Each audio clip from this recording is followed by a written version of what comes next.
Okay, hi everyone, this is Allan McKay. I'm here with Paul Hormis, who I'm sure everyone knows for doing a lot of creature TV work as well as a lot of other stuff, being on forums and keeping pretty busy with a lot of training and everything. So I kind of figured we'll kind of stick to the point and cover as much as possible, but I figured why not start out with a bit of your background, like how you got started. Okay. I started out my career in Chicago. I was back in the day when you really couldn't go to school for animation. Yeah. And so I tried a semester, it didn't work out, and I ended up just starting my own company. Right away? Right away. Okay. I did that for a bit, and there was a 3-studio mail list, and so I would email to that, and I would help people. Was it like a CompuServe mail group, or? Yeah, no, it was like an email blast. Mm-hmm. You'd email to back old school, right? So, right. it was for 3-studio, and one of the people, the main moderator, his name is Grant, said, "Hey, we're looking to hire some tech support people, some phone support people for 3-studio. This new package coming out, so right. I can't tell you about it, blah, blah, blah." So I went and interviewed at Autodesk in San Francisco, and it turned out it was for 3-studio Max, and so I was the first person on the phone supporting Max. That's great. And I did that for about a year, and then I became a demo collection. I collected demo sample files for Max 3, I think it was. And after that, I became an application engineer. Did that for about a year. My first demo was to Blizzard Cinematics, and they offered me a job on the spot. But so when you hit up Blizzard, you got hired right on the spot. Well, I was demoing at Blizzard, and they had a problem with one of their shots, so I ended up fixing it, helping them with that shot. It was for StarCraft. And so they offered me, they're like, "Hey, if you're interested." And I'm like, "Look, I just started this job." It was my first demo. So I'm like, "Look, I just started this job. I can't quit right now, but I'll keep you in mind. In fact, I'll hit you up next." What year was that? That would have been like, what, 96? I don't remember. Yeah, 96, 98, somewhere in that neighborhood, I think. Yeah. And then about a year later, I was an application engineer still at Autodesk, and I felt like I wasn't happy with how things were going. So I said, "You know what?" I got angry one day, and somebody had said something. So I called up Blizzard. I'm like, "Hey, that job you offered me a year ago? Don't want to get into office politics, but it was all office politics." Yeah. I felt left out, and it was wrong the way it was being. So I quit, and I've been happier ever since. So I was there for 3 years, and then I went to Blur Studio. Well, that's one thing I kind of liked about the fact that you are someone who came from like working in the 90s. Like I started getting the 3D in 94, but like I didn't start working till 95, December 95. And yeah, I kind of like that because you work for some of the places that everyone, especially in the 90s, like drooled over working. Oh yeah. So like Blizzard, I'd love to hear. For me, it's like a year ago when we first initially did this, I was like really kind of blown away by like, it'd be really cool just kind of delve into what was like back in like just after like Warcraft 2 and everything, working for a place that was doing the only real cinematics out there. Yeah, they really were the only company that made real cinematics. There was also like Westwood Studios, and it's funny because like, sorry, I'm jumping topic for a second. I remember I was at SIGGRAPH about 5 years ago, and I was eating breakfast, and a bunch of guys came over, and they were just like, "Hey, you're Allan," and sat down at my table, and they're all shooting the shit. And I was being polite, but I was kind of also like, I'm hungover, I just want to eat my breakfast. I don't know who these people are. I'm assuming I met one or two of them before, because like, this is the way they'll talk to me. And it wasn't until after a while, one of them was like, "Oh yeah, that reminds me of like when I was doing the cinematics for Red Alert."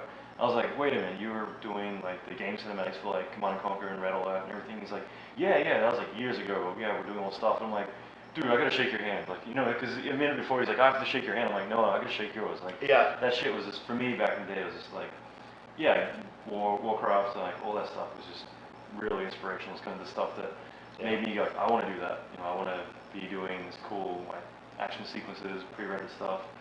And then when they did Diablo 2, they really got serious about their cinematics. They're doing a company that was serious about their cinematics got really serious about their cinematics, and got way more artistic with it. That would have been Max 2 or 2.5 around then. Because I remember like 4 or 5. No, for Diablo. I did the sample files when I worked for Autodesk doing the sample files. That was Max 3.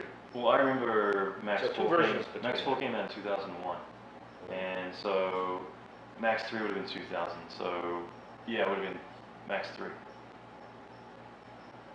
Yeah, I guess. I'm fucking sure of that because I remember. Yeah, it's Max 3. It would have been. Maybe I did the sample files for Max 2. Because Max 4 was Magma, and I remember like the quad menus and all that shit came out back then. I was in Yeah. Sydney, and I remember Diablo 2 stuff was coming out prior to me moving to Sydney. So, but yeah, like that. So you were working at Blizzard doing Diablo and Diablo 2, StarCraft, or? and then Diablo 2 expansion, Mm-hmm. and World of Warcraft, and Warcraft 3. Okay. Well. Basically all of those. What But was it like? primarily Diablo 2 and Diablo 2 expansion. Mm-hmm. And what was it like? It was Like- great. You know, the thing about working there is you never really feel like you have a deadline. Yeah. At least that's the way everybody acts. You know, because the game side of it takes so long And that we feel like we can take our time to get it looking right. especially after World of Warcraft, they could just write their own checks. You know? Yeah, and they did. Yeah. You know, so it was nice. Mm. Probably a little too slow for me. Yeah. Yeah, I know that. I'm much happier now where I'm just bouncing from project to project. I mean, I can work on 3 projects in a day. You know, oh, we need you to do this. Oh, we need you to do that. Now you're at a company that like producer will come up. What are you doing Saturday? You're like, oh, I'm going to the beach with the family. Blah, No, blah. you're It's like- not. It's like no. You're gonna no. make money. Let me ask you this again. What are you doing Saturday? It's like working. Yeah. It's like, yeah, that's better. Fortunately, that hasn't happened yet. Mhm. So, you know, Cool. I think they're running their company correctly. Mhm. They spend a lot of time knowing how long something takes and bidding it correctly. So that's nice. That's good. You know, Blizzard wasn't so much like that. It So was it way was- too on the infantile It was side. kind of like pretty relaxed environment. How big were the teams back then At Blizzard. for the cinematics? For cinematics, I Mhm. think it was about 12 people when I was there. Mhm. 12 to 14. So were people still in disciplines, or were they pretty much like? All With the exception of generalists. animators I think and stuff, everybody everyone was was a a generalist. generalist there. That was yeah, kind I of. think after I left is when that changed. Well, I think LA was kind of the first place to do that, and you know a lot of other countries and cities What, generalist? you'd have to be more of a generalist no matter what, because like Yeah. you can't just assume I'm going to do effects for the rest of my life or whatever. Right. You'd be like, okay, I like doing this area, but I also texture, light, render, animate, whatever. Well, model. especially with Max, because Yeah. Max is such a tool that, you know, people using it can be a generalist because they know all of it. Yeah. You know, whereas when you're talking Maya, you have modelers and animators That's and right. texture artists, and they all have their disciplines. And You have the shops F2 and that they were F3 in. and F4. Yeah. Yeah. You know, whereas Um, Max people grew up, they had to do everything. So And what was it like? I mean, was it pretty inspirational seeing like some of the stuff they were doing? I mean, like Warcraft 3, well, Diablo 2, for instance, like it might have been the expansion, but like that was when they really started doing like actual characters, and they were the only Yeah. people in Max doing like full-fledged characters, and that Yeah. was like the old man, which looked a bit iffy, but like that was when you like a look pretty, back, it's like ugh, but at the time it was pretty impressive. and it was mainly just the fact that everyone else was doing a very mannequin-like faces, and they were trying to implement wrinkles and a little bit. subsurface I've been- lighting as well. I haven't looked at it, you know, since when it first came out, but I still remember looking back then, like, okay, it's a little odd, but I mean, for what it was fucking amazing. I looked at it just recently, a couple of months ago, Mm-hmm. and it was just like, wow. You know, I looked at it, I'm like, that was so hard for us to do, Mm-hmm. and now look at it, I mean, I could do that in like an hour. You know, that type of thing. It's fucking primitive for that, it's right? Yeah, you know, there's just some real simple, Mhm. but there were a lot of things I figured out while working on that, though. I mean, In one what of the- way? Well, I was having an issue with cloth looking floaty, and everyone's cloth looked floaty. I'm Mm. like, why is that? You know, and that's when I finally decided the whole I don't give a shit what the numbers say thing. I'm gonna do what looks right. Mhm. So I actually took a camera, and I had somebody drop something, and I used that as my background, and I scaled it to match the right size, and I dropped something to match that. And I just increased the gravity number until it looked right. Mm. I ended up with a gravity of -2,000 for cloth. From that point on, that was my baseline. That was where I started. -2,000, and everything looked correct. From that point on, cloth never looked floaty anymore. So 9.8 wasn't really cutting it for you?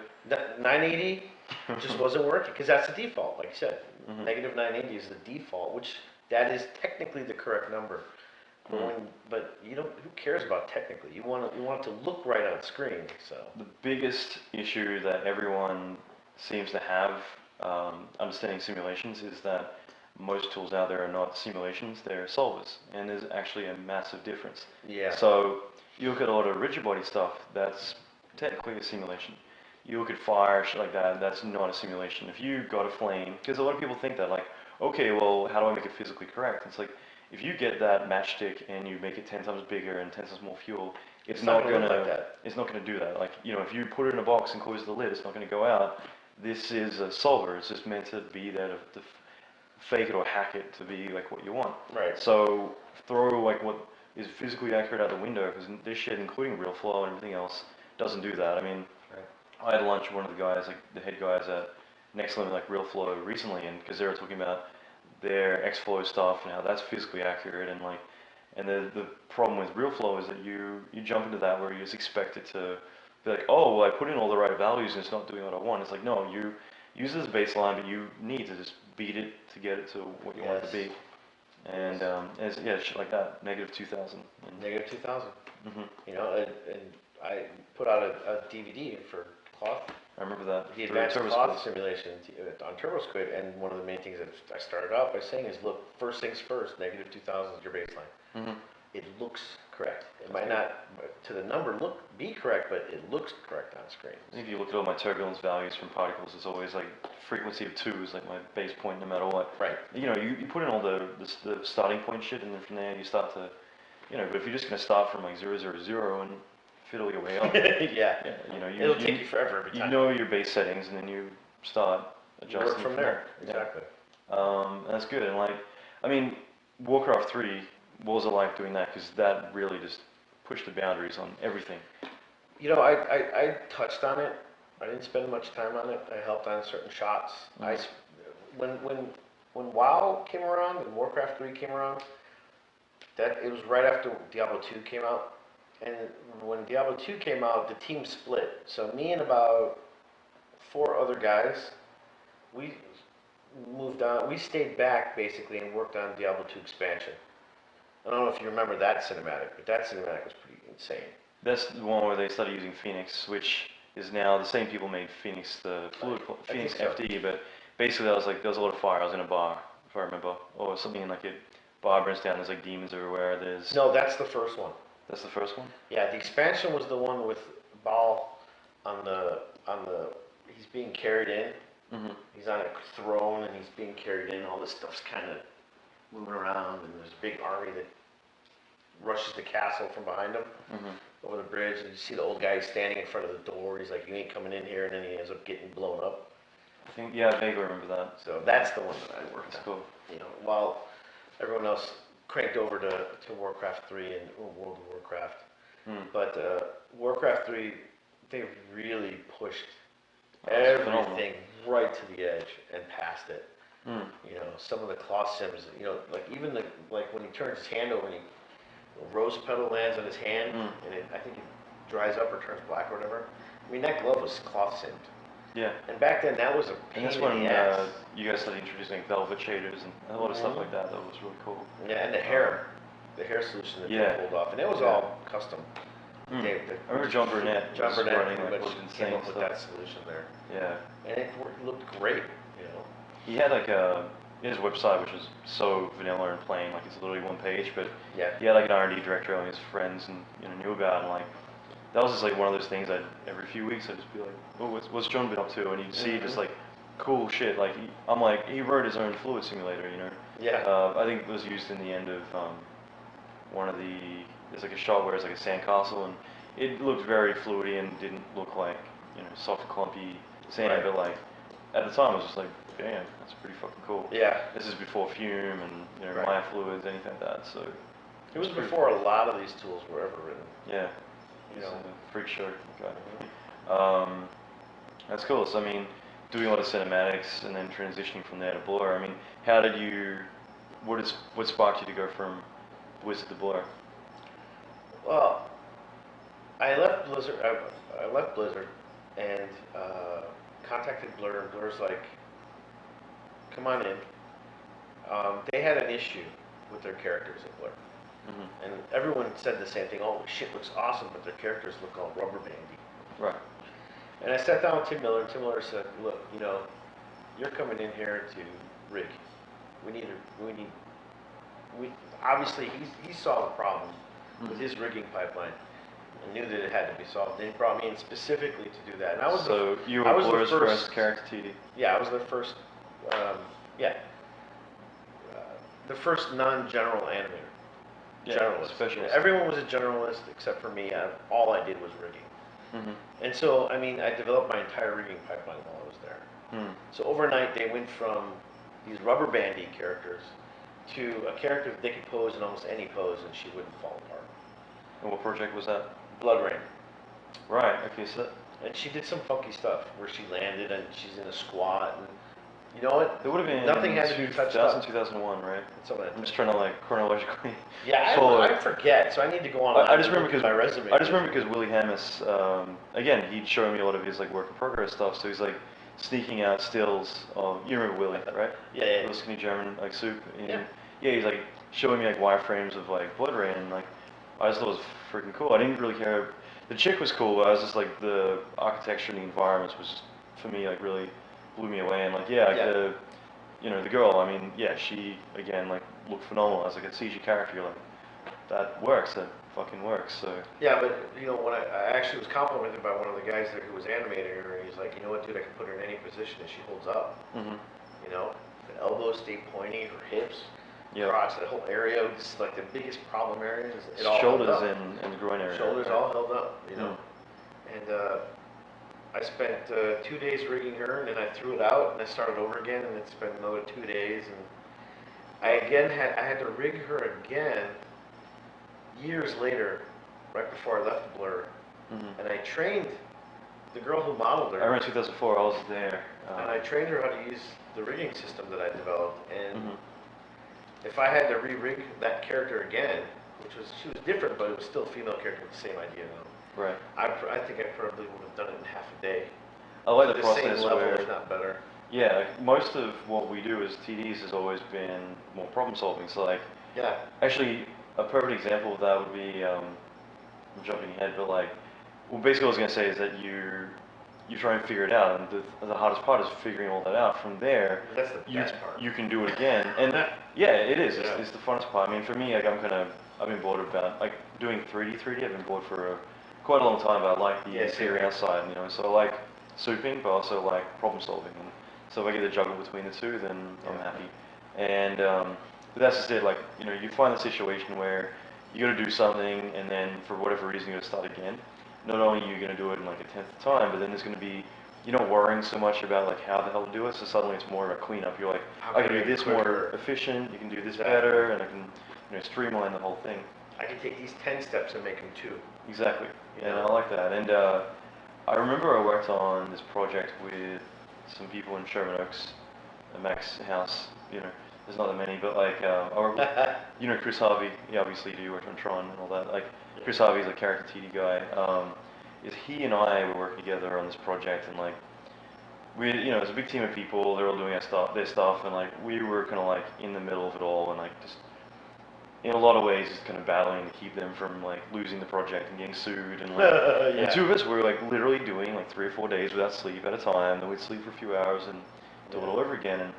And I remember on the final week of the job, I went back and I rebuilt everything from scratch. I just kind of like did an overhaul on the whole entire project and like really kind of pushed the envelope, because I think they ended up changing so much stuff that like half of what I'd done I had to rebuild, because they did a new animation, new everything, because they didn't have a pipeline, and they just, you know. So I just remember like the last weekend I stayed up without sleep for several days, got it all done, rebuilt it all, the entire thing, and they're like, you've been here for 3 months and you've done all this, and then you redid it all in 3 days. Yeah, so they're like, what the hell have you been doing the last 3 months? Oh. And it was just like that moment where your eyes are red and your ears are ringing and your eyes are stinging just because you haven't slept, and you're just like, and you're on the edge of exploding. And it's just frustrating, but you're like, I don't think I've ever been so angry in my life. It was just like getting the. I had the exact same thing happen to me at Blur, because, and that's actually when I learned MaxScripting. it was the first short that they put toward getting an Oscar. So It was Rockfish. yeah, And I did a temporary rig for the main character, the dude. I did a the Tim temporary Miller rig lookalike character. for his pants and his Right. strap, what do you call it? Suspenders, basically, and a t-shirt. Right. Temporary, let it go, whatever. So they finished the first couple shots, and they're okay, these are done. And I'm like, I look over his shoulder because I rigged it, because it was an in-house project, and it wasn't being billed. You know, we didn't spend much time on it. We did what we did, and then we went on and worked on other stuff. And so I rigged it. Months later, that first shot was finished, and I looked over at Tim's shoulder. I go, you know those are temporary, right? And he's like, no, they're fine. They work fine. Because, I mean, I did rig them, so they did look okay. I mean, you know, but it was strictly for visualization. It wasn't supposed to be rendered. I'm like, no, dude, those were supposed to be sim. Those are just temporary. And he's like, well, you know, it was due in a week. It's the submission. He's like, well, if you want to take a crack at it, go for it. And I'm like, shit. I just bite off more. So I basically sat down, and this is when I was smoking. So I went out back and I had a cigarette or two, and this was a Saturday morning. And I thought to myself, well, I'm either going to learn Maxscripting, and I'm going to automate this entire process, or I'm going to fail miserably. And I said, you know what, I'm just going to go for it. So I did. I did it. I'd never Maxscripted before.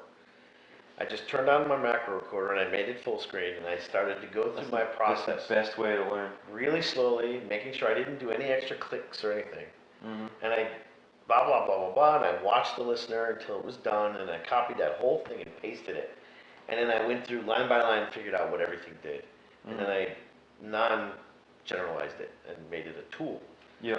So in a matter of about a good day, I had written a script where I could go into the file, select the character, and say run sim, and it would do everything. It would put a neutral pose, crop out everything, bake it out, start the sim. Even if it's just repeating the actions that you're doing repetitively, I mean, A, is going to save you so much time, and B, is going to remove that human error that 3 in the morning when you're panicking, you know, it means, like, you don't need to get all fancy and go into functions and get all crazy. Later you evolve to that level, but I mean, even if it's just the same repetitive things, like, this is something I learned the other day. I always end up writing a script from scratch just to clear out, like, shit from other people's scenes, so I can start from scratch. And so this entire time I've been resetting the material editor, and then I was looking over at Nadell. I'm working with his shoulder the other day, and he's just like, tools, reset material. I'm like, there's a fucking button for that? It's like, god damn it, like, every time I'm like, But yeah, it's just like you're just saving time, just trying to automate tasks. And a lot of times you find out that you can do things better when you're scripting, or making a tool to do it. One of the next film projects I did was Go for Broke and In the Rough, and I remember the last day of Go for Broke, Tim Miller gets the intercom in front of everyone. He's like, if you're not working on stuff due today for these 2 films, get the fuck out of the building. Go home. So everyone, well, I'm just repeating verbatim what he... No, I know. Tim Miller. We all know Tim. So. But everyone gets up and they all walk out. And then just as I'm leaving, Flappy, Paul came over, and Jerome and all those guys, and they're like, do you want to stay and like do some like bonus round stuff just to kind of help finish this up? One of the big things was there's a bit where the character's sliding like down a mudslide, trips and goes down a mudslide. And Gus, if you remember him, he did this mud, and it looked good. It was just, you know, back then it wasn't fluids or anything, so it was a bit volume select, push kind of. So it looked a bit, you know, it was just the approach back then. We didn't have time for real flow or anything. So they're like, we like to cover up a bit of it with like washes of water and all this other stuff. So I'm like, okay, I'll do that. And everyone's going home, and I'm like, I could be partying right now. I could be out drinking. You know, instead I'm like, okay, I'll get this shit done. I worked my ass off, like looking at the clock. Okay, here's the time for submission. Good. I just killed myself, and I got to the point where it's like I've got 10 minutes before cutoff to get it all rendered and everything out. So I remember to Jerome, and I'm like, okay, because he's comping the shot. I'm like, this is all ready. We're all ready to go. Like, it's on the farm, and it looked really good. I basically, as he slides down, there's all this water like being pushed out and like this layered up, and all, like, in the comp it looked great. And I'm like, okay, like I've got it all in the Digital Fusion file. You just got to hit render. And he's like, I already have the render on the farm, and I can't be bothered like resubmitting it. So let's just use my version. And I was just like, you motherfucker. I love Jed. I can call him that because I love that guy. And like, I was like, you son of a bitch, because like I was really just really happy with like how it turned out. And it's all the time. But I mean, it's just those last minute things where it's like, okay, we could leave it, or and we were talking about today about like that CVB or bonus round could be better, or bonus round stuff, and it's there's a little additional things that if you go the extra step and you put them in, and they can really make a shot shine, and it just changes everything drastically. But it's more they're the things that you wait till the end and think about it then, when you've got all the big picture shit out of the way, the client's approved it all, and you just want to add that extra thing. But that's cool. So I mean, that was going to be your crash course in the MaxScript. From that point on, I everything I did, I MaxScripted. We were in Baton Rouge a few weeks ago, and I was bitching to someone. I was like, "Fuck, my macro recorder never seems to freaking work." I found out why, but And someone's like, "Well, Paul wrote his own macro recorder, so we mean to actually check that out because you apparently wrote your own script listener or something." That's what I was told. Okay, someone said like you'd written your own one. I'm like, I really got to look at your tools because like.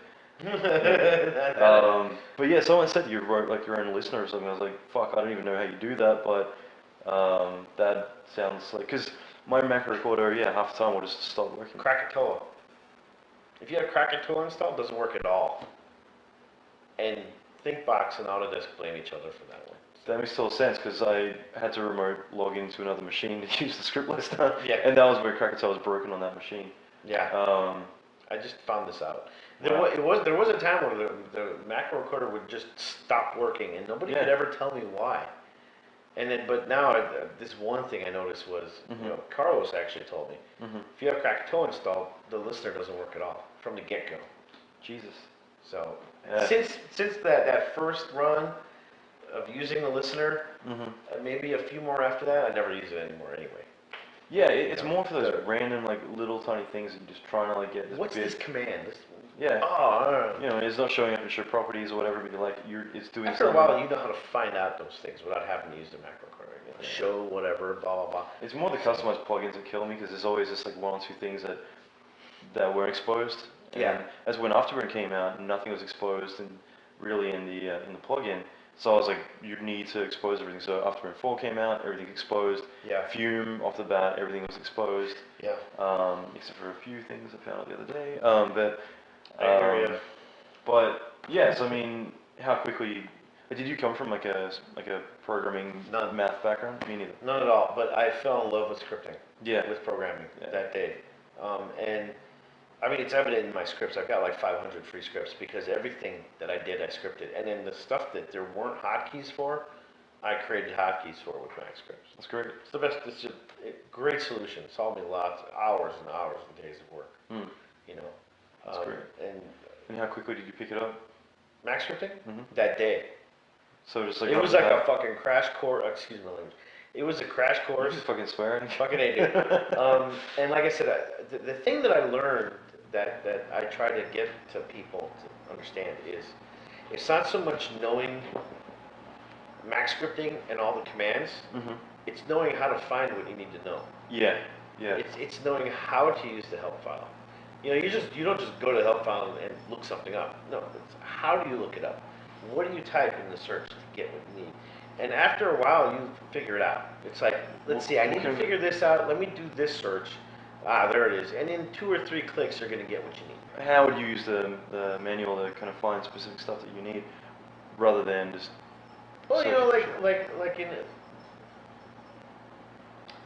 like something simple, like if you need to make a change to, say, a noise modifier, or you want to control. I'm just as an example. That's actually a good example.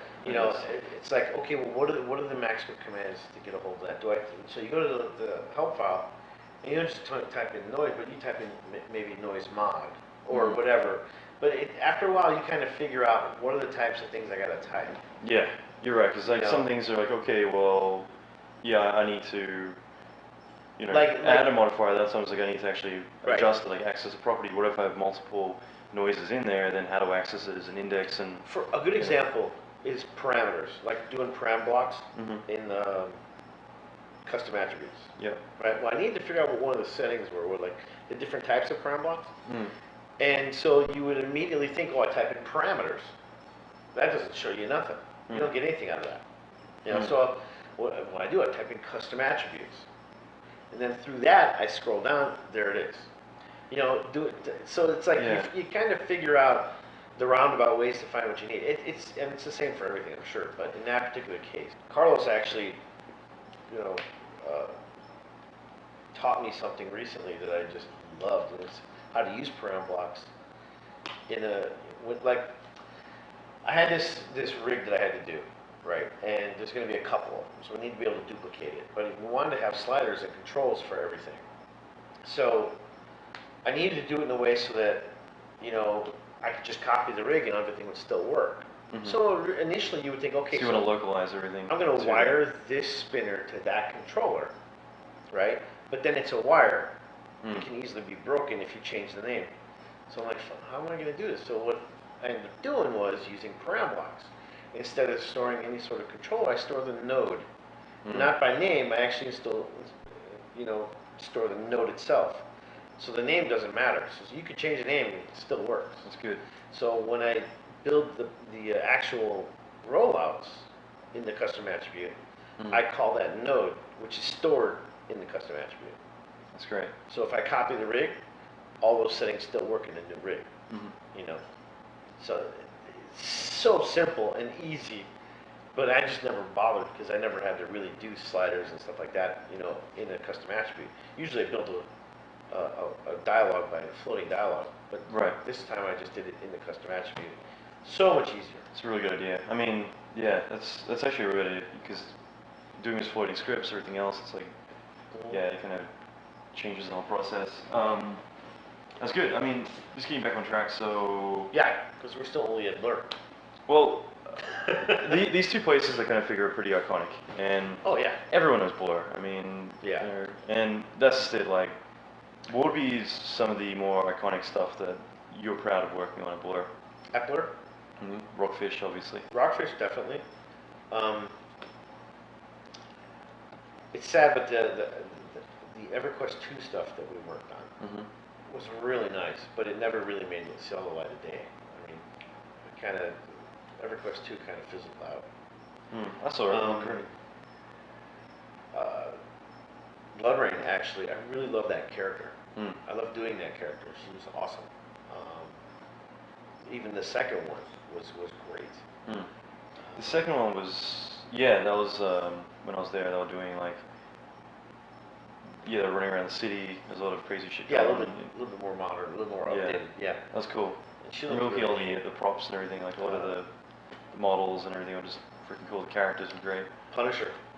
Punisher was done exactly the same time. Because you guys were alternating. You and Carlos were. Yeah, I was bebopping all of them. Just like I always do. And there's a lot of cloth, like leather. You know, the leather jacket I did for that Punisher sequence was awesome. That turned out really good, and it was great. Really, it wasn't a big deal. It actually stemmed really quick, but it looks really complicated and really heavy. And, it does. It has a lot of weight to it. You know, it turns and it swooshes. You know, or when he comes out of the building, he puts his arms up. You know, the jacket moves up the way it should, and it's heavy and thick. That turned out really neat. Negative 2,000, bitch. Negative 2,000. Negative 2,100 actually make it a little heavier. That's what I was edging towards. Like you evolve your values a bit more over the years. Well, I mean, one of the things that I've told people is you don't change the weight of a cloth through its density. You just increase the volume, increase the gravity. Because the density just gives it more momentum. So if you let's say you have this, right, and you increase the gravity, it's gonna be like that. But if you increase the density, it just woof, because it's more dense, so you get that pendulum type of effect. Doesn't look right. There you go. So it's good. You don't do the numbers correctly. You do it looks right. And what did you do after Blur? Blur, I did a real short stint at LLP. Which that was a disaster because everything there wasn't anything I took. Did you work with anyone there that we might know? Blur came in after me, or Carlos came in after me. Oh right, yeah, because I was talking to Carlos and I've kept in touch with one person there, I think a couple people, but yeah, that was a disaster. There was nothing I could take from that and put on the double reel. Everyone I know were talking about that company, like everyone was like, and especially Carlos, and Yeah. I kept looking them up and I couldn't, they didn't have a website. And I'm like, who in this day and age, like 04 or 05, doesn't have a website? Right. It's like, how do you get work? Like, how do you... Yeah. So, I don't know. Not one thing was demo reelable. Nothing. I couldn't take anything from that place. It's crazy. And then, see, after that, I think it was 2012 for Uncharted Territory, which was awesome. I came in. Yeah, that was one of the... They brought me in for a month, theoretically a month, to fix what the prior guy had messed up, pipeline-wise. Yeah. And then everybody kind of pulled and said, look, we need to keep him here for the rest of the project. I remember that. I remember, because I was in Canada and I was hearing all about, well, I heard all about the 2012 process. Yeah, you know what I'm talking about. But I remember, you hearing something about you coming in initially and kind of staying on for a lot of it. Yeah. And because you were working with Joe Gunn, who's doing, a lot of trees and stuff like that. Yeah. And you were working with Carlos. You were working with, like, that was like the dream team of people. Yeah, that was a really cool group. That entire team really got together, or got along really well, and worked really well together. And a lot of us, even today, say that was one of the better experiences we've had in the business. Yeah. You know, it's just a shame that they kind of pulled up stakes and took off and never really... Well, the Uncharted process is always they... Build up, set up fire, camp, build up, fire, right. Yeah. And they were supposed to do it again for the foundation stuff, then the foundation stuff just fell apart, never got made, you know. But, oh well. And then I just did jobs from... Well, what were you doing in 2012? I mean, initially you came in to unfuck... The pipeline. Yeah, that somebody fucked up. And then I stayed for the pipeline. Okay, so and some TD stuff to help with setting up the tree sims and cool. how to simulate the trees, which was kind of cool because I pulled the same trick I pulled on Go for Broke, where basically took the gravity and flipped it up, and so we had these what were they? The wheat stalks. Oh yeah, these wheat stalks, and then they had to travel through the wheat stalks, and so it was Tom Perry. Well, no, that's what I was about to say. Are we talking about? Yeah, because if you're going back to... We're going back to Blur. I was sitting next to Todd Sheridan Perry the whole time. So, right. Like, I just had to watch him go through the whole dilemma of not only working on all the wheat, but then trying to figure out how the hell he's going to render it, because it was just memory overkill. Yeah. Well, he came over to me. He's like, how can we do this? And I suggested taking these strips of cloth and flipping the gravity up. And that way you could push it, walk by it, push it, and it would just, That's awesome. It's really So we cool. did the same thing with the trees. That way the trees could do this. So you'd sim the trunk doing this, and then you'd sim the... Like a two-part process. The palms and stuff hanging. Right. So you'd gravity up, and then gravity down. That's brilliant. Yeah, and it worked perfectly. It was fast too. Because you just had one strip of cloth going through a tree trunk. That's cool. And you can control how much sway there was by the gravity, how much gravity you had. So you're doing a strip of cloth and then you use a raptor foam or something, skin wrap. Yeah, just skin wrap the trunk to that strip, and there'd be no weird deformation because it would. And the sims would be quick. Oh, really fast. Yeah. There's hardly any faces. Yeah. And then you do the hanging ones. We've ever thought of that? And it worked perfect. Stuff like that. Okay. And yeah, it's a good team of people. Great team of people. Walked away from that really happy. Really wishing we could stay together, but now where I am now, a lot of those people are starting to show up. Well, yeah, and you worked on Tron, which it seems like a few of those I didn't people work came. on Tron. You didn't? For some reason I thought you did, because I know Joe Scar, a few of those guys went on. I just assumed because you went to Prime Focus, Frantic Films, whatever, in Vancouver. Right, I ended up at Prime Focus. Final Destination, yeah.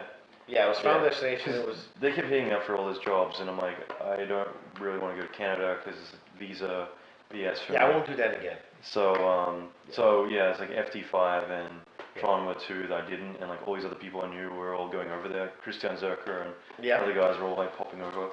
So, So, we'll get to FT5 in a minute. What did you do after 2012? 2012. Right after 2012 was basically the whole, hey, let's try outsourcing everything bullshit. Right. So I didn't work much that following year. Yeah. I went these long periods, and then I'd get this That's kick-ass job for a month, and you ramp up. it sucked actually. I didn't like it. And then the next year was the exact opposite. Right, it's like It's like all the studios are like, wow, we screwed up, let's bring the job back. Mm-hmm. And so then we started working again. So that was when I ended up at Prime Focus. Right. For 6 months. I never worked for Prime. I used to work for Frantic. I've worked in every single office. I used to help run one of the I worked at offices. Frantic. That's right. I worked on Avatar for 3 weeks. We'll Down in Hollywood. Yeah, at their building in Cohanga. Mm-hmm. Yeah. And what was Then like I went to Prime Focus. What was it like working at Avatar? And what do you do for Avatar? That was really cool. You Well, doing there's holograms? this, no, there was just one shot that they brought me in to fix. Mm-hmm. They had all this mocap in Maya that they needed in Max. So I had to rig up these characters, and then I had to convert all the mocap over into bipeds. So I wrote a script to do that, and I rigged all the characters. And it was for that one shot where there's a slow pan looking over the tarmac. Yeah, and yeah. And you see all these guys walking around. When you said you didn't do the hologram, I'm like, okay, you're doing the tarmac shot because Yeah. there's a lot of mechs and stuff in that, right? That's all Max and biped. Yeah. Because it was mocap. So. Yeah. That's cool. Yeah. Well, it turned out great. I got a credit too, which I wasn't expecting, because like I said, I only spent 3 weeks on it. So. Yeah. You know what was interesting? Because when I was in Industrial Light and Magic, they were working on Avatar, and Yeah. a huge chunk of it was all 3D Suit Max. Where? At ILM. Beautiful. Yeah, and I remember sitting in this like presentation on like how they did it all, Yeah. and this one guy from Matt department was like, you know what, like this is amazing. We're using Brazil, and like we're getting like 12 minutes of frame renders, Yeah. whereas everyone else is getting 12 hours of frame renders. Yeah. And it's like we're doing all this foliage, we're using speed tree, we're doing all this stuff, and like he's like, why are we not using this more? And everyone's just like, eh. You know, and it's funny though, looking at like a lot of the stuff they did, like Blows my mind. there's a couple of like shots where like helicopters landing on that floating rock, you know, they go and sabotage the, Yeah. you know, their ghetto pods or whatever. Anyway, so like they land and like there's like all the grass fluttering and everything. Yeah, all totally. it was like noise modifiers and stuff like to make it all, and then it Move worked. around, yeah. It did the job. But yeah, it's all speed That's tree. Max. Gets the job done. Yeah, it's speed Not tree, fancy. Max, and Brazil, and Yeah. like fucking worked. And then they used Plume for all the fire and explosions, which is all the proprietary stuff. But yeah, it looked fucking great. And like, but yeah, then like you know, Neil Blevins, guys like that, like Yeah. he'll tell you like Great guy. you know, all the stuff that he's doing, and it's just like yeah, modeling in Max, doing this in Max, and like you know, Incredibles is like the one test shot where they tested the rubber suit and they were trying every package to try and get that done, and they couldn't. There's a chick, the wife, whatever, Yeah. they're testing a suit, yeah, she's being wound up and like done all like those crazy stress tests on, and they couldn't get it to work in any package. And then like Max 4 or 5, like, because Max 4's IK got rewritten by the same guy who wrote Maya's IK, Yeah. so he like kind of went the extra level with it, and with the team, but like yeah, like, it fucking worked without problems, like, you know. And everyone knocks it. It's like, just shut up. This is funny. I mean, It works. I use them all, and Yeah. I hate them all, but I like Max. Like with all the plugins out there, it does the job. I'm It happy. really does. And, you know, where I'm at now, we're using Max, and we're completely successful with it. Yeah. Well, We just won another Emmy. everyone, well, for Game of Thrones. Game of Thrones. Yeah. So that's the second project I worked on that won an Emmy. There you go. You're the shit. I worked on Hugo. That won an Oscar. Mhm. And Game of Thrones won an Emmy. Mm. I was taking an Emmy for something else. I worked on, You're Sports science. just throwing awards around everywhere. So that's awesome, though. Congratulations. Yeah, that was fun. Yeah, Adam Watkins and Mm-hmm. and Ben. For Hugo. Yeah, Yeah. that's cool. Okay, so Avatar 2012 is some pretty fucking cool projects in there, and then And then You Final went- Destination. you ended FT5, so doing the big bridge destruction sequence. Yep. I was, that's where I learned TP. I was about to say, so that's actually, yeah, where you started messing around with effects as well. Yeah. That's when I went from just solely TD and rigging to being an artist again. When I heard that, I actually was like, that's actually really fucking brilliant, because you'd kind of been struggling with the fact that you're a TD, and it's kind of hard to place someone in that position because you're at the beginning of the pipeline. It's And, very thankless. and unless you're on like a CG feature or something that's consistently going to be a 2 or 3 year project, you're usually going to come in, you're going to do your bit, and then you suddenly go. disappear again. And unless there's consistent work, it's very hard to kind of, whereas anything else, you're going to be That's why I around. ended up charging so much when I did rigging. And the problem with that is that most people can't justify it in their head, even though they don't realize that, no, you're doing it for this amount of time. And I get that, you know, a little bit. Like, I locked my bids as an artist, like my rate as an artist, about 6 years ago. I can hit my limit, and any hire people are like, well, we only budgeted for this much, and which is fair. I mean, I do the same thing, but the thing is that you can either hire a mid and hire them for 3 months to do something, or you can hire like a more senior level and get them there for 3 or 4 weeks and get the same result. Yeah. So what I've ended up having to do is start doing everything as a bid and take on the whole job and be like, Yeah. okay, well, it's going to cost this much money, you're going to get done this much. Producers can speak that language. They're going to see it as like, all right, well, that's what we budgeted for. Right. Sounds good. Right. You know, so if they get it done ahead of schedule, then that's like a benefit for them. Mm-hmm. So yeah, it just kind of sucks in your position. So like, when I heard you start doing effects, I was like, that's fucking great because. Well, the funny thing was I've always loved doing particle work, and I've always loved dealing with, just doing that, but I've always been very good on the Max side, on the scripting and the rigging side, so that's where I always got tasked. Mm. And it was funny because Final Destination is when I really jumped headfirst into TP, and I just loved it from the moment I finally started using it. The last time I did any serious effects shot was for the end of Diablo 2 expansion. Really? What did you do for that? That was like years. At the end of the game, spoilers, at the end of the game... Spoilers from a decade ago. Yeah, exactly. You destroy the big stone, the Earth's, I think it's the Earth stone, or I don't know, it's this gargantuan stone, and it just shatters in the piece, and then it just explodes into chunks, shatters into millions of pieces. I did that whole effect. So that was like reactor and P-array? It was just P-array. Or it was just particles. Yeah, particle array.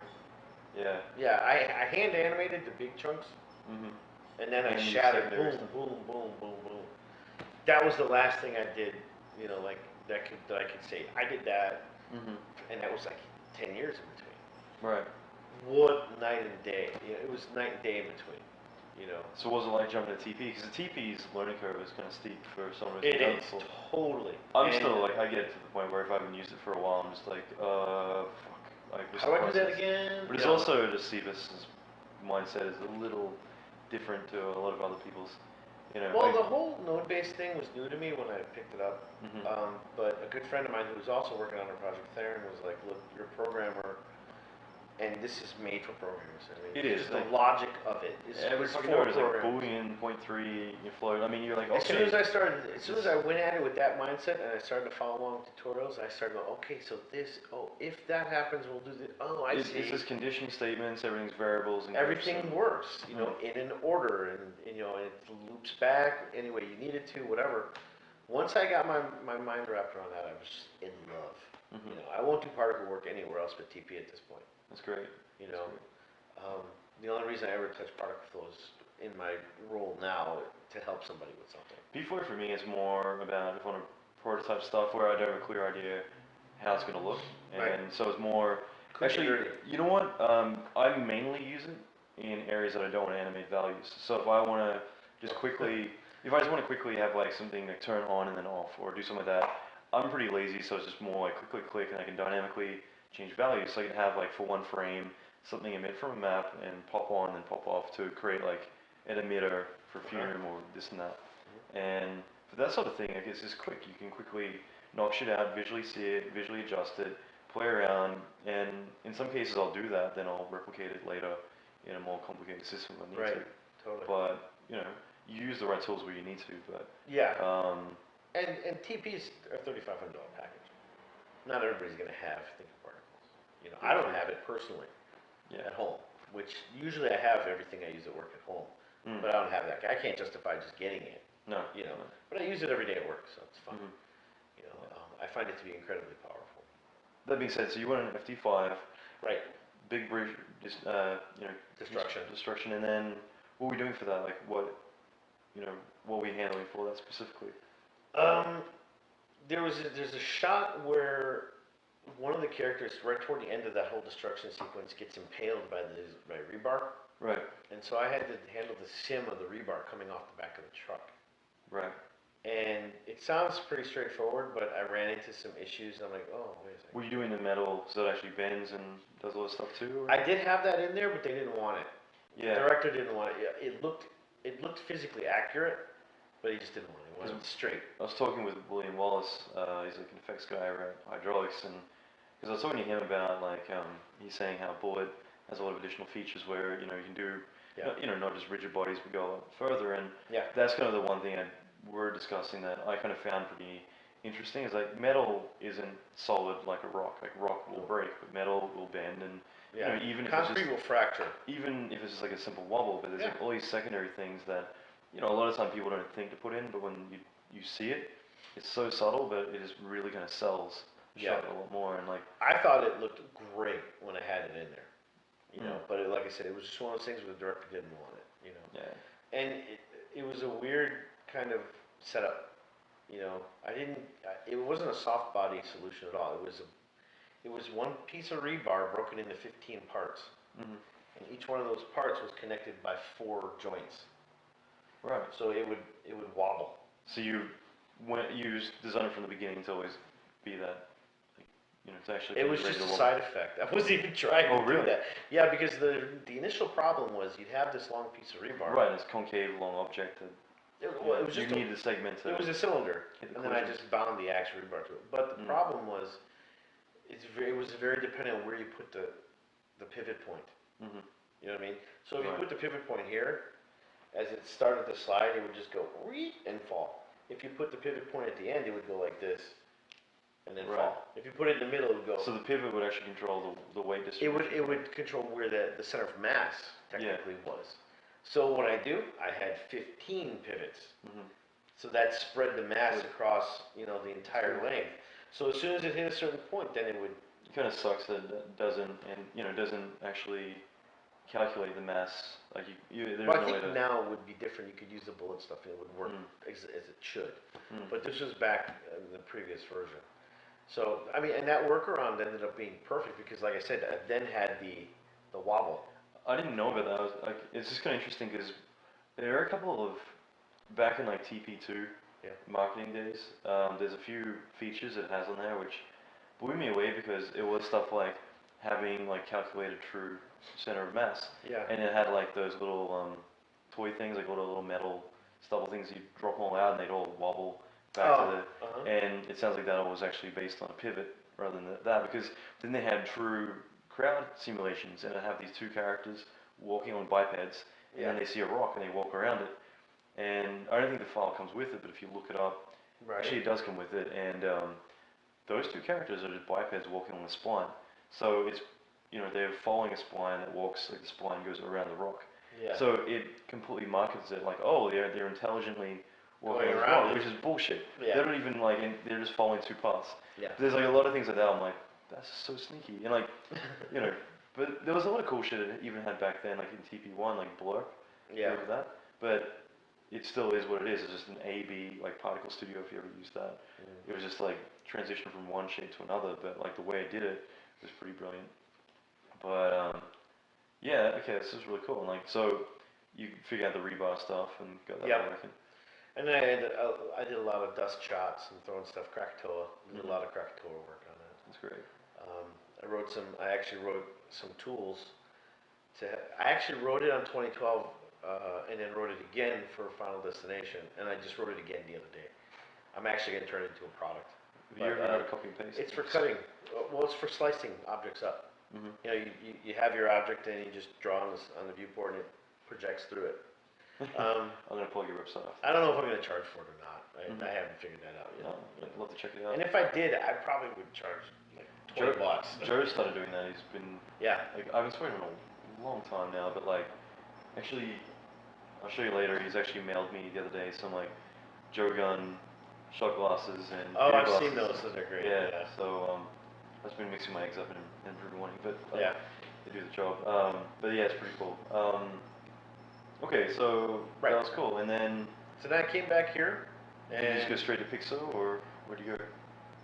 The funny thing was, my history with Pixo is funny in the sense that when I started 2012, they asked me to go there. Okay. And I said no. Pixo's funny as well. Well, yeah, I know that. I said no, I'm going to take this job over on 2012. I actually interviewed with ILM too, and they offered me a gig, and I'm like, I can't. What gig was that? Character rigging for Transformers, I think. Transformers 1, 2? I think. I had a approached to be an effects lead on Transformers 2 at ILM. Yeah. And at the time I was living in Vancouver, and I was like, you know what? I lived in California so many times, I've never been to Europe. I'll take take a job in Berlin, which yeah, we know how that turned out. Not the funnest. Things have experience. changed. The funny thing was, brain fart. You were going to take that job at... Ireland, right. Yeah, Ireland. The funny thing was I wanted to work for Ireland my entire career. My entire career. I even interviewed once in the past. And Carlos was there for 2. Right. And finally was offered like a gig, and it was just like, it didn't pay enough. I'm like, my whole life I've dreamt to go work there. Now I have to say no because they're not going to pay me enough. So I said no, I couldn't do it. They were just paying garbage. So I took this gig, and that was it. So my chances to go to Ireland were over because they're not going to pay me enough money. When I went there, They pulled the whole, we're a union shop. I'm like, fuck you, you're not a union shop. Kiss my ass. I will say they're probably the best employer I've ever had from the point of view of benefits and just perks of the job. And like for me, it was a very relaxed atmosphere, and I like chaos. I like to be on my toes, and I like quick turnarounds. Like I turned down 3 because I didn't want to spend a year doing that, Right. So, and that's why I ended up on 3, but for 2 months, just without a day off, I enjoyed it, But my first interview with them was Transformers 2. Yeah. And the thing is, I had no idea how ILM worked, and they were on the phone, and they're like, unfortunately, we can't offer you a supervisor position because they're all taken. And it was one of those moments where I'm like, I want to say a joke is going to either go really well or really bad. So I was like, God damn it, like, it's a shame because I was really looking forward to like bossing Dennis Murin around, but okay, well, what else you got for me? And I'm waiting for it to be like this long silence, but they all laughed. I'm like, oh, shit, that must have been yeah, it's like the only time I really like do is, but then they offered me an effects lead, and but then I you want to go to Europe. Yeah, and I really still regret this. to this very day, I still regret that. I understand why. But that being said, they're a cool place. Like when I ended up working. Oh, I believe it. I just couldn't afford to work there. When I worked there in Airbender, like I was being paid less than. Oh yeah, I know. We all know. It's funny because they're doing After Earth or whatever, like AE at the moment, like Pixo is as well, whatever. And but yeah, it's funny because we were talking about Shamalan, and I was like talking about my experiences with him, and because the new movie they're doing. I love this, the Sixth Sense or whatever it's called. Great movie. That's what I was saying. And I really did like Unbreakable. Yeah. Everything else was pretty much. I Last Airbender was some of his attempts, but travesty, and I wish he would never get work again. That's what they're saying. Because a few people were on set for a few people were at a certain VFX studio over here a few weeks ago, and he and my Shamalan came in, and one of my friends is like on the phone like, he's a few feet away from me. I could end the suffering right now. I could end his movie career, and we could all go back to our lives. Just give me the word. Yeah. But I don't know. When I met him, we were showing the first cut, and he gave this big like speech beforehand about it all, and I think he's just trying to give like this big inspiration speech. Yeah. And at the time, he was talking about like how he did Sixth Sense and like how he being poor, broke in his New York apartment, going through the whole experience and like just talking about his movie career, and I was like, it was really fascinating, and it was really motivating. And then he showed us the first ever cut of the movie, and then I had no respect for him at all. Oh, that's sad. I know. I was just like, oh my god, this is what I'm doing for when ILM first spoke to me because they were doing Iron Man 2, and they're like, oh, and there's this Last Airbender, it's a Nickelodeon project, blah blah. I'm like, I don't want to work on a Nickelodeon project. And then like I spoke to Carlos on the phone. He's like, oh, it looks really cool. But yeah, I went there and I get a little bit of a pay cut, but I thought it was like, oh, I'm working for $10 less than I usually charge. It's not too bad. But then I found out what everyone else is being paid, and I'm like, okay, I'm actually pretty grateful at this point. Yeah, see, that's the thing. I couldn't afford to move my family for what they wanted to do. So it's like, That sucks. Because we all had these dreams, in our careers, and one of mine was, to work on a Star Wars film. That never happened, but you know, I'm kind of glad it didn't. I got asked to previous Attack of the Clones. Yeah. Because originally, it all got shot in Sydney. So, FAK is it? Or JAK. That's the initials of George Lucas' 3 kids. So that's one of his film companies. They were doing all the previs, and so they were going to set up shop, brand new, just temporary setup to do all the previs for the entire movie, right next to Fox Studios in Sydney. So they wanted me to come in to help soup a chunk of it, and I had no interest in doing previs, and I had no interest in working in Star Wars. I didn't really care. Right. I don't mean to be a dick, but I was just like, whatever. But I was still kind of like, why not? I was fucking like 20, I think, at the time, so I figured it might be good. I just turned out working on Matrix 2 to go work on George of the Jungle 2 because I didn't want to I just signed a contract. I didn't want to piss anyone off. Oh wow. Okay. I learned a bit of afterwards. I'm like, okay. Yeah, we both matured. Fuck contracts, yeah. Just do what is important to you. But yes, I could have done that, but then the last minute they decided to pull it and do it all back, at the ranch. Right. So but this is kind of interesting looking at all those projects. Could have done, didn't do, but so what happened instead of going to Ireland? You did what? That was explaining my Pixo thing. So so I'm 2012 starts. Yeah, we're jumping. 2012 starts. I take that job. While I'm there, Pixo in Santa Monica they're like, we want you to come work for us. I'm like, I can't. I'm working at Uncharted to work on the same movie but a different shop. Right. So I had to turn that down. So then I interviewed again with Pixo. They offered me a job, and I decided to take the one in Vancouver, which is like, oh fuck, this is twice I'm telling these guys no. You just remind me, I've got to email Pixo about that job, and there's also another job. You just remind me there's 2 jobs I blatantly neglected in the last week. I've got to be like... Get on your email and take it. Yeah. Sorry. So the third time was a charm. They wanted me to come in to work on Red Tails. So... Rodney was producing that, right? Rob or Rod? Rod. Yeah. Yeah, he was the coordinator? No, he was... I thought he was a VFX producer. I don't know. Yeah, he was yeah. He asked me to come work on a few times, so did Boris. And Boris when I stopped replying to emails, he started contacting band people, and he's like, hey, can go you tell Allan to hook us up. Yeah, I know. But, persistence. Yeah. How'd it go? Was it fun? It was really cool because I only had the one shot. You did the parachute. It was 3 shots, but the one thing that I had to sim, and I spent months on it. Negative 2,000. That was a little different because it was a parachute, so it had to stay full and then fall, which was because the guy hits the ground and then the parachute. It's not like an easy thing, where you can cut and then all of a sudden it's down. And it was funny because if you watch the behind the scenes for Star Trek, ILM was like, yeah, this was, when they're talking about the parachute shot, when they land on the drill platform, I remember laser, talking about this, they had said on the trailer, this was one of our most complicated shots. And then when they bid the job to Pixo, they're like, yeah, it's no big deal, it's just parachute. They didn't say anything about it being, so complicated. Well, it's probably different soups as well, so... For whatever reason. The way they segregate everything. I'm sure. But it was funny because it was a lot of work. It was a lot of testing and trying to make it work. And the cool thing was I had the right approach from the get-go, which was nice. I didn't have to redo my work too much.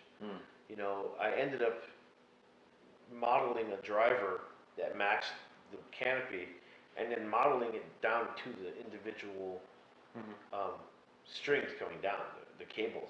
Right. So it was all one big driver, and I just attached everything to that driver. And it worked great. I mean, I finally recently saw the Blu-ray, because I had never seen it in context. I'd always seen it as, oh, here, okay. Yeah, it's shot like ZZ watch over and over and over and over and over again. But when you see it in context, it looks completely different. I loved it. I was so happy with the way it looked in context. It's only those shots where when you see it without handles, and you're like, that's it? It was like that, and we spent 6 months.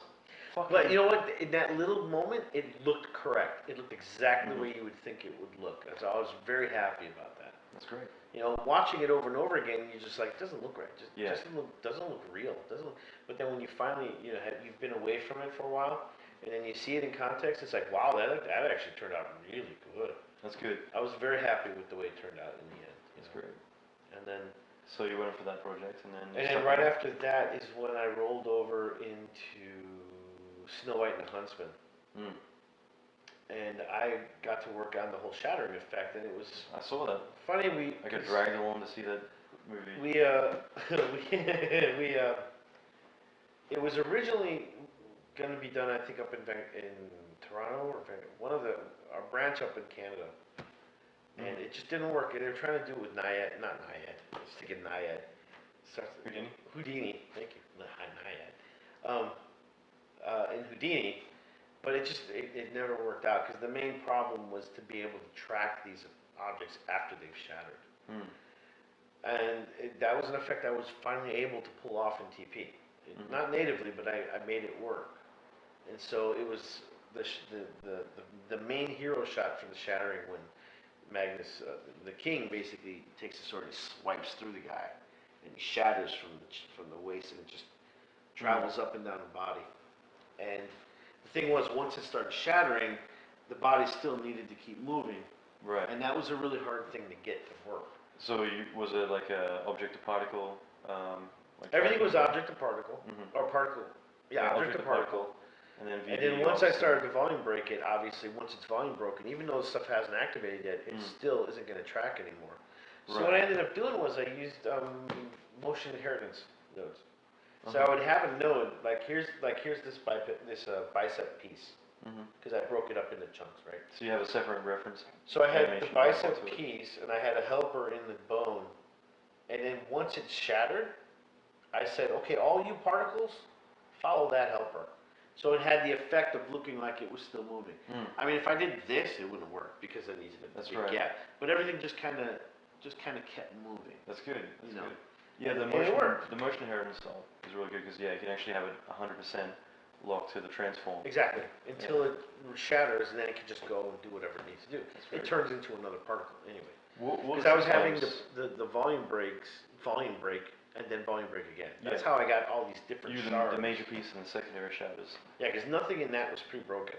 It was all parametric, all volume break. And sometimes I like to do like one character simming. Was it actually really dense? Because it's always my challenge. I always think like, oh, okay, you're just gonna fracture again, not a big deal. Nothing lasted. The longest thing took 2 hours. That's not bad. Not at all. That main big shot was the longest one, and that one took like 2 hours. And how many frames was it to sim? Like, was it a long shot? I don't remember. Yeah. Like 150 or 250 or something like that. It wasn't really that bad. That's good. You know, considering what was going on in the scene. But I developed a look based on that hero shot, and then I handed it off, and I was off the project. That's great. And then So you I went to work on Hunger Games, and it was weird because the previs for the Hunger Games stuff, the company kept versioning it up and up and up, and it went from looking previous to looking final. So they ended up saying, you know what, this looks good enough, we're going to let them do it. So then they let them do the final shot, which made sense because it started to look final. Yeah. Even though it was previs. That's great. So then they took the job back. It's good if you get the confidence to, like if you. Yeah, they loved They it. gain the confidence, So I never actually worked on it. Okay. I spent 2 days or a week or something. What were you gonna do in Hunger Games? That. Okay. And then what happened was they needed me. Like I handed off everything for Snow White, but then they're like, you know what, we need you back because you really know this system. So then they had me come back and stay on Snow White till the end. Great. And then they swapped me out with somebody else who went back on the Hunger Games. Jesus. Okay. So that was fun. And then right at the tail end of that is when I jumped on the Game of Thrones. You know, and that was fun. What type of effects were you doing, or stuff were you doing for Game of Thrones? Game of Thrones was one shot. It was this. I don't even know what it's. I haven't even seen the show, but it was this huge battle sequence with these flames these magical flames that would burn underwater, and these ships. It's like this whole armada of ships just gets devastated, and it was that shot where these ships are sinking, and these, like, that's great. You know, it was really cool to do. I did all the embers and the flames coming off and stuff like that, just adding to what we had. Yeah. And then after that, I rolled on to what I'm working on now, Mm-hmm. Cool. which is a couple projects I can't talk about. They're not out yet. We already talked about it. But I'm excited about what I'm working on, which is great. Yeah, yeah. And it's funny because I'm doing this. I'm doing my best to stay away from it. Mm-hmm. Okay, I'll fix that for you. I'll fix this thing. Okay, I'll do that part, but I don't want to know anything about what's happening. So don't tell me anything. Yeah, it's like, You know, I don't want to see you don't anything. know too much about that. There's been a few projects like that. It's like, oh god, I just walked in and found This is out the what first it time is. for me. I mean, I've never worked on something that I didn't want to know about. Mm. You know, and I don't want to know about it. I want to see it in the theaters and be like, hey, that's awesome. It's pretty cool. Yeah. I'm kind of interested to, yeah, like, it's kind of cool when you do get these projects like in your lap and you want to work on them, but it's like I'm too busy to, you know. Yeah. Yeah, so I'm kind of tempted to see if I can be like, well, I'll do it from my studio if you let me do like a chunk or two. Yeah. But that's awesome. It's really cool. And I'm really excited with Pixo and what they're doing Mhm. and the direction that we're moving in. You know, It's great. winning the Oscar for Hugo was a big deal. Yeah, yeah. You know, getting the Emmy for Game of Thrones, I don't even know where that came from. I didn't even know it was up. But we won that. You know, and you know, the effort that they're taking to push themselves to make themselves better is awesome. Mm. You know, I was brought in, when I was brought in, I was the first person brought in that wasn't on a project. I was brought in Yeah. to work on all the projects. And then Carlos came right in after. And I want to get you and Carlos together just because. It was funny because we've worked together so many times. Well, I mean, I want to get the two of you talking because like that's just going to be like its Yeah. own beast. But Sell admission for that one, that'll be fun. honestly, I can already picture it. But Yeah. I'll just jump on a few random things and we'll wrap it up. But like Yeah. one thing we've talked about before was like you're pretty adamant about unionizing the industry. I was. Yeah. I was. And it's kind of interesting because I still want to post those videos we did. But the first time I shot anything with you, you're actually the first person I shot for the series. And Oh, okay. And yeah, you were just the whole time keep going back to like we need to use I that. was really. And the second time I'm like, okay, you've done your spiel. Yeah. Like we've done that, so let's Let's focus talk about on all the stuff I want to talk about today, pretty much. But you kept going back to like. We kept ending up back there. I know. And then I look back and I'm like, God, that was stupid. But what was interesting, that's why I kind of now I'm actually like I want to hear about it because you've kind of gone from the beginning of it through to doing it, and then you know towards the end of it where it's like okay, like here's where you're at. So I'm gonna now you can encapsulate the entire thing. I'd like to actually hear. Little, the spiel. just so it doesn't bore you, just real quick, what happened was, I sent an email to the Teamsters and to IBEW. You know, I sent to the two unions that I thought had the balls to pull it off, to hook us up, right? I didn't hear from the Teamsters, but there wasn't much of a surprise. I did hear back from IBEW. For those who don't know, it's International Brotherhood of Electrical Workers, right? And they've been in Hollywood for a long time. And everyone's like, oh, IATSE. I was like, no, IBEW. Because in my head, my father was an electrician. He was in IBEW. I benefited from him being in IBEW. So I thought to myself, you know, like I said, who's got the balls that can represent us, that can really give us the justice we deserve? Because we're fucked, left and right. We all know it. So I met with them. They invited me to their offices. I went there, I talked to them, we shot the shit. I'm like, okay, what's the next step? Let's have a meeting. So they set up a meeting at their cost. A few people showed up, which first meeting, I'm cool with that. I can understand. But we got some feedback, whatever. And so they at their cost set up a second meeting. A couple people showed up. And now I'm starting to get pissed. It's like here I am. I'm putting my neck on the line. I'm saying union, but I'm the only one putting my neck And out. it's only later when things actually start happening that everyone else is going to be like, oh yeah, let's get on board. Right, but there's those people that put their neck on the line from the get-go. And I have a child, I have a wife, I have a family to support. If I can't get work, I'm screwed. And I'm not about to put my neck on the line. The way that I explained it recently was, you know, you can lead a horse to water, but you can't force it to drink. And if these assholes can't make it to these meetings, with a real union, not, you know, IATSE or these, you know, I mean, IATSE is a union, but they're not the kind of union I think we need. I think we need IBEW. or a big trade union. Someone that's been around forever. Someone that's been around forever and that could shut the city down if they wanted to. Mm-hmm. Because realistically, that's what we're talking about. Who's got the balls? Who's got the strength? If the electricians say no, nothing gets broadcast. Nothing gets shot. The entire city shuts down. So, and of course they have a non-strike clause, but they still have the power to do that. Sure. So that's why I went to them. And if people weren't willing to come to the meetings and to try to follow up and to build on it and make it happen, I wasn't about to risk my life and my career. No. So I said, screw it. Because you and I are the last people that are going to benefit from a union. Mm-hmm. We know this. We make the top of what we can make, because we've been around for so long, because people know, you're coming in to help me? Oh, yeah, I know I have to pay you what you need, because you're going to kick ass. And that's what we do. So we're the last ones to benefit, What's the motivation? The whole point for me getting in behind it was I wanted to watch out for all these other guys, these kids I'm watching just be slave driven. Yeah. And I was concerned for them. And well, yeah, it just didn't happen. You get what a studio is like. You have Norman, who's now kind of, they've got people kind of going to paying to do the courses, but then be utilized for work. But meanwhile, and DD was gonna do the same thing. And which I thought would be kind of interesting to jump onto because it is a current event, and like it seems like the conversation breaker is like, so like right now it's like, what do you think of DD? I'm actually like sick of hearing about it because everyone talks about it, but right, but we should probably hit it. Is your point? But well, I figure you are someone who was just you're very political. I noticed your stickers on your car on the way over here. I'm like, yeah, nothing's changed. This is my guy. I'm not afraid to say that. I feel bad. If you stand up for something you believe in, then that's good. Right. And I really feel for the employees. Mm. I feel really bad for the people that got fired, the people that got laid off. Absolutely. The company can go fuck itself for all I care. The management could all go fuck themselves for all I care. They're the ones that fucked the pooch there.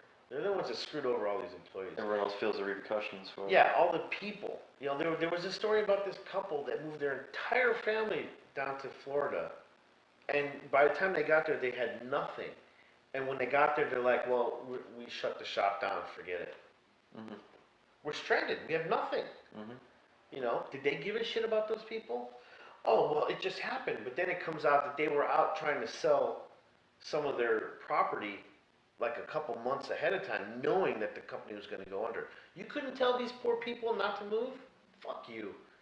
The company's not going to give a shit about you. Don't give a shit about the company.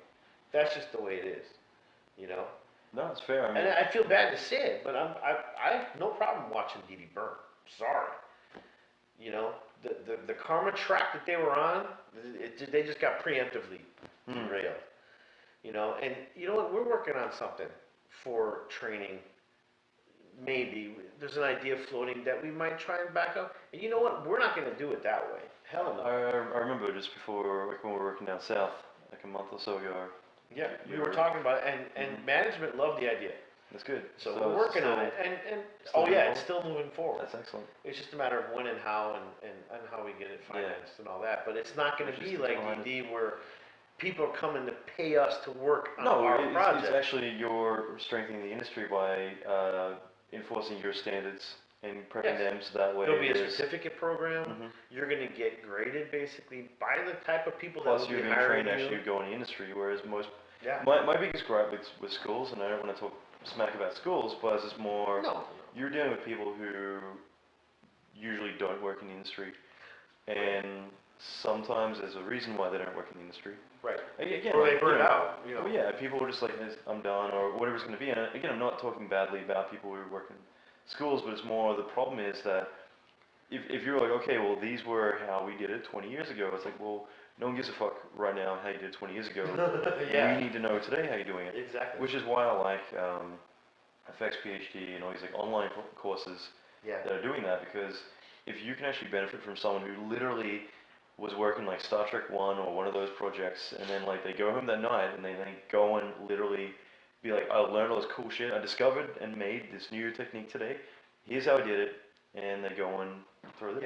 Like I just put out something on clouds the other day because I went and built this new cloud sculpting thing, and then suddenly digital. Fume? Yeah, I was Yeah. a sculpting class with Fume. Actually, Digital Domain, coincidentally, they're working on a movie that involves a lot of clouds, and they've been like researching this for the last month. And one of the guys is like, "Dude, Alan just put out this thing," and they're like, "Fuck, that's how we're gonna do it." Yeah. And there's been a few people, like a few directors, who've already popped up. Like, I want that for. I've had my a film. director ask me in the past how to do clouds, so I'm gonna go back and tell him. You know? Well, I mean, I was researching for this movie Flight that comes out later this year, and when I was doing Yeah, I that, wanna see that. but that's the thing I was researching initially, like cloud stuff, and I was looking at Afterburn. I could get Afterburn and do great stuff, but it'll be like 20 hours a frame. And then I was looking at Vue, Ozone, all these other programs, and like they were good, but there'd be other limitations. Yeah, And Fume is something that does the job, but like it really does. yeah, but getting Yeah. the detail and the specific stuff that you want, it's impossible usually to do that because you're simming shit. But then I Yeah. created this approach which not only is it physically accurate to what you sculpt, and you can also see that in the viewport, but then when you're done with it, it's actually as a free thing, it's actually a fluid. So if you wanted So to, someone can pass through yeah, it. if you want to drag and like Or move if you through have it, a plane come up. yeah, that's things like everyone always says plane, and it's just like, well, like every time I've ever had a job where it's like we have a cloud, we want to have a plane fly through it, I never see a freaking like Right. cloud react. It's just like it passes through it. But like, you got something that's like huge and moving and like Like a starship. Something asteroid that's really ripping through gonna it. push stuff out of the way. Absolutely, something that's like moving quickly. Yeah, Yeah. a starship. And Well, that's the best idea. no. Well, I was actually thinking of like, Blimp. I was thinking of Star Trek. I was thinking of this Dynamation talk they did like back in the 90s where someone was talking about how Yeah. they developed the intro to one of the Star Trek TV series, well, Voyager I think it was, but like this whole Dynamation, which is the predecessor for the particles to Maya, but it's just all like vortexes and like cool shit. But That's you know, next generation, right? it's- With the comet, and it's got the trailing particles behind it, or yeah, I think Voyager was like they did in Dynamation, which is like Maya.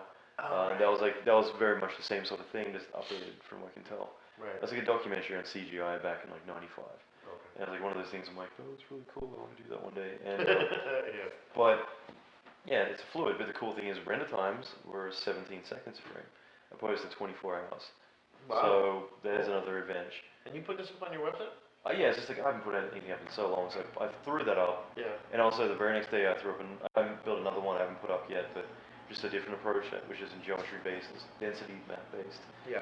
But it's kind of interesting because like there's a few directors I know who are like, we're actually looking at clouds for this, and DD we're doing the same thing, and Yeah. so everyone's like, this is actually a really good approach, just using geometry, piping it through. Have the Fume guys said anything to you yet? I've been off the I've got my life right now is like Oh yeah. kind of nuts. Like Too busy. I haven't been reading emails. I've been doing shit. So I talked to Chris here, but I haven't really spoken to him lately. Yeah. But it's just one of those things. But yeah, it's just kind of interesting looking at that sort of thing. Cool. But yeah, I guess it's just looking at DD and like their sort of thing. I mean, obviously they had their school.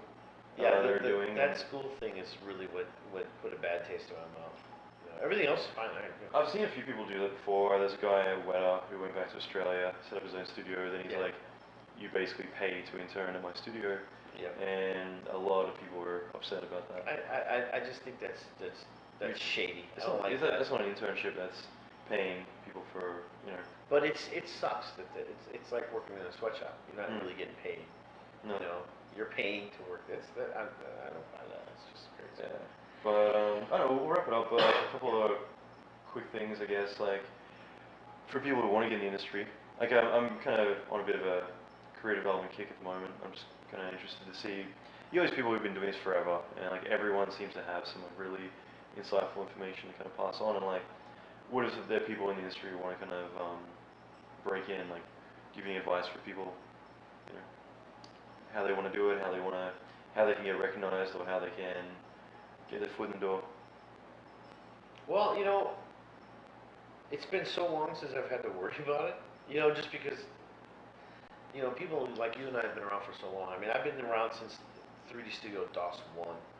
My career's, I'm on my 24th year or something like that. So it's like, the times where I was trying to figure out how to get a job are so far back behind me, and things have changed so much since then. You know, whereas like when I started, there was nobody asking where I went to school because there weren't any. Yeah, You know, there was that's no right. way you could go to school for animation. For a long And time, if you did, it was for classic animation. People are going to look people at wanna see your what you demo can do. reel and say, wow, that looks good, I'll hire you. That's right. You know, it's not so much what school you went to, what your grades were, nobody cares. Jumping ahead a little bit, when you're more in the industry, it's people are going to look at your references because people are going to. Yeah. Actually, person we indirectly brought up before and didn't talk about, but yeah, I we're still not going to name names. I was having lunch with the super boy the other day, and he's like, you realize he put you down as a reference.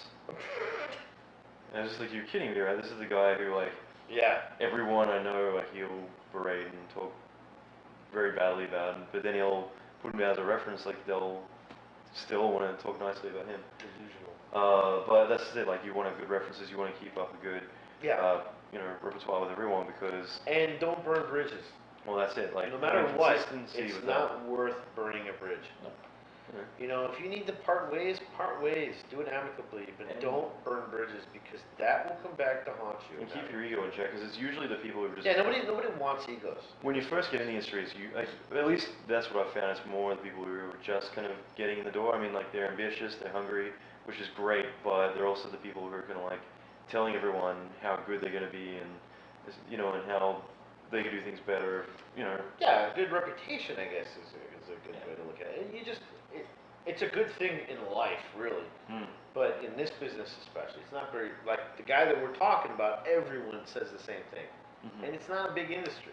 Whatever you do will come back to haunt you. People are going to be And Googling. egos are just like, when I was at Blizzard, there were egos, but they were well deserved, and they weren't like overtly egos, but they were just strong Right. characters, I guess you could say. It attracts in this industry, obviously, artists and, like Yeah. everyone. But nowadays, yeah, there's just no room for it. And I will go out of my way to knock down people that are trying to be egotistical in this business because you know what? Your work might be good, but that guy's work is just as good. Yeah. And I don't have to deal with your ego if I can hire that guy. If you get someone who, It's all about teams and how teams work. you look at a few projects, like you're an Avatar, there's a few other projects going at the same time, and certain people are resigning because, there are certain personalities that are just making life difficult. Yeah. So that's it. Like if There are certain you're companies gonna hire that someone some in- people won't work at because someone else is there. That's the kind of crap that we're talking about, including Absolutely. mine. You know what I'm saying? Mhm. It's like, I'm not good, if that guy's, oh no, if you guys hire that dude, you guys don't know what you're talking about. Yeah. It doesn't matter how big or small the company is, they're gonna. It's like you want to come into a stress-free environment. If you've got people who are trying to sabotage your career or just Especially the kind of hours that we have to work, or, you just want to do your job. At the end you of the don't day. want to not get along with somebody in your office. You Yeah. know, you want to get along with everybody. And you know what? If you're going to be intimate with that person and you're going to see that person every single day for say a month straight for 16 hours a day, you want to get along with that person. You don't want there to be any sort I'm of. pretty fortunate. Most people I work with are really like, I so many agree. talented people and so many Yeah. amazing, great, generous people. And like that's the thing, you get those people who want to help each other. So like, you're having issues with a shot, someone's gonna Oh, sit dude, down. check it out. Here's how you can do it. Oh man, check this. I have this idea. Yeah. Like I just had to pass off a shot that I was working on, that I was about to start because I had to do some coding for a different part of the company. And I'm like, dude, I was gonna start the shot. Here's how I was gonna do it, like this. That's right. And then we watched the reference videos, like, oh yeah, perfect, that would work. It's that kind of thing. Everyone's feeding off of each other. Yes. And interesting, but that's cool. And so, any other advice you'd give for like people trying to break in? Long demo reels suck. Short and sweet. Even if it's one shot, make it the best shot you ever did. I was at the bar the other day, and someone came up to me at like midnight and it's like showed me his reel. Oh my god. I know. On his iPhone. Actually, like this guy's a talented guy. I've met him before. Like, it was just kind of interesting because like I was drunk. I was really, really drunk. And we're actually thinking of hiring Oh, good. recently, but it's funny. I mean, actually, that's a good point though. with what he's doing is like if you have your reel accessible, then you can just pull it out and be like, here's my work. And so Yeah. you'd be like, you know what? Like, we can Best use thing it. I ever did was put my reel on YouTube. Yeah. Because then you don't need to worry about formats. You don't have to worry about copying files. You go, here's the link, check it out. At your leisure. I've heard some people really be like, don't do that. That's like being really against it, and like I think it's bullshit. I agree. Because you send a link, and it's just point and click. It's viral. People can like share it around. Yeah. People will find your stuff. Like William Wallace, the guy I interviewed the other day, he got a job offer, his first real big feature gig, because the studio found his work on Vimeo. You know, I mean, being out there, having your stuff out there, people are going to recognize you. Yeah. So without being there, like, I use the metaphor of like you'd be the world's best like house painter or whatever the fuck effects person. But if no one knows that, then it doesn't really matter. So if you are a business, you need to manage yourself, you need to push your name. So You need to market yourself. Yeah, absolutely. You know, and like I said, Vimeo and YouTube are awesome. We didn't have that when we started. So I didn't even have oh my God, I remember sending VHS tapes out. You know, yeah, and you would go to university or something just to get like a target box to output to get to look halfway decent. You Yeah. know, or if not, I remember the very, very, very, very first demo reel I did was a video camera pointed at the monitor. So- I actually shot the screen. It It's worked. not a bad idea. It worked at the time. Not that it was like 1080p, it's going to be what it is. It's VHS. So. 360p, whatever, 480p, whatever TV res or VHS res. But now it's like, we went from those days to you make your video, you upload it to YouTube, and you can keep it private. It doesn't have to be public. Yeah, put a password. You put a password. Like Vimeo, like all those, you can have like a login. So it's like, here's my reel, copy paste the password. There you go. And everything's That's electronic. perfect. From an employer point of view, reviewing reels back in the day sucked. Oh, yeah. Like if you had to put it in, you would literally. Oh, get it's them not to say- rewound. Who didn't rewind this tape? God damn it. It's just a slow process. Like insert it, wait for the load, loading, playing, and then you gotta like fast forward through. Again, you're not watching. Crap. But it's YouTube. You click Yeah. a few times. If it's good, you watch it all the way through. Exactly. And it's just electronic. It's just so much easier. Yeah. And everything's electronic now. And also knowing like doing networking. I mean, I think it's all part of like a normal business. If you were like your own paint store or whatever it's going to be, you would do all these steps. But everyone as an artist tends to just be like, I just want to like drink Dr. Pepper and work here, so that's what I'm going to do. And they don't really think about all the other things they need to do, like be proactive. So anyway, but no, it's been really good. I mean, we've jumped around a lot into a lot of different stuff, but that's kind of why I wanted to chat, because you're like a gold mine of stuff, so I really kind of wanted to. And I have an jump opinion. On. And you have an opinion. I'm not afraid of my opinion. You should have a digital domain sticker on your car. Yeah, right. With a big X through it. So, I'm sure I'm going to get you to do some other ones. Like, I want to get one with you and Carlos, just because I think you two would just nerd out and just be. I think it'd be fun. I think it'd be very technical. It'd be really good. But it'd be fun too. But thanks, man. Awesome. Thanks for having me. Cheers.